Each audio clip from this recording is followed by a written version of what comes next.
Hi friends, எல்லோருக்கும் வணக்கம். Today நம்ம ஸ்கீம்ஸ்ல பாத்தீங்கன்னா திருநங்கைகளுக்கான நலத்திட்டங்கள் தான் பார்க்க போறோம்.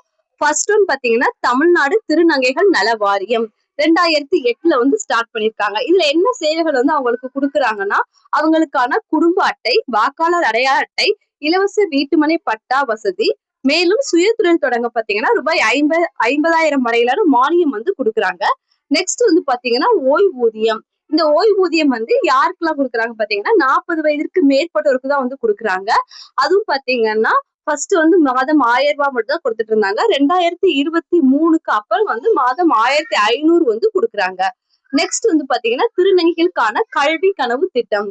இது வந்து எதுக்காகன்னு பாத்தீங்கன்னா அவங்களோட உயர்கல்விக்காக வந்து உதவித்தொகை அளிக்கிறது தான் வந்து திருநங்கைகளுக்கான கல்வி கனவு திட்டம். நெக்ஸ்ட் வந்து பாத்தீங்கன்னா திருநங்கைகள் உரிமைகள் பாதுகாப்பு சட்டம் 2019.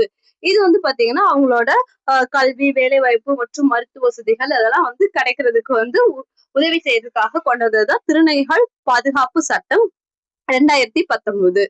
நெக்ஸ்ட் வந்து பாத்தீங்கன்னா திருநங்கை விருது. இது வந்து பாத்தீங்கன்னா அவங்களுக்கு வந்து 1,00,000 ரூபாய் வரையிலான காசோலை வந்து கொடுக்குறாங்க. இது வந்து 2024 பாத்தீங்கன்னா சந்தியா தேவி அவங்க வந்து திருநங்கைக்கான விருது வந்து வாங்கியிருக்காங்க.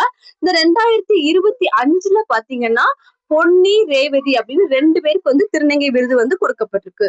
நெக்ஸ்ட் வந்து பாத்தீங்கன்னா திருநங்கைகள் கைபேசி செயலி. அவங்களோட பர்சனல் டீடைல்ஸ் வந்து அதுல வந்து என்ட்ரி பண்றதுக்காக தமிழ்நாடு அரசால் கொண்டு வரப்பட்டதுதான் வந்து திருநங்கைகள் கைபேசி செயலி. நெக்ஸ்ட் வந்து பாத்தீங்கன்னா கரிமா கிரே. இது வந்து அவங்களுக்கான தங்கும் இல்லம், இலவச அதாவது குறுகிய கால தங்கும் இல்லமாக வந்து ஸ்டார்ட் பண்ணதுதான் வந்து இந்த கரிமா கிரே. நெக்ஸ்ட் வந்து பாத்தீங்கன்னா தேசிய திருநங்கைகளுக்கான கவுன்சில் 2020 வந்து ஸ்டார்ட் பண்ணிருக்காங்க. இது வந்து தேசிய திருநங்கைகள். சோ மத்திய அரசால் ஸ்டார்ட் பண்ணதான் அந்த தேசிய திருநங்கைகளுக்கான கவுன்சில் 2020.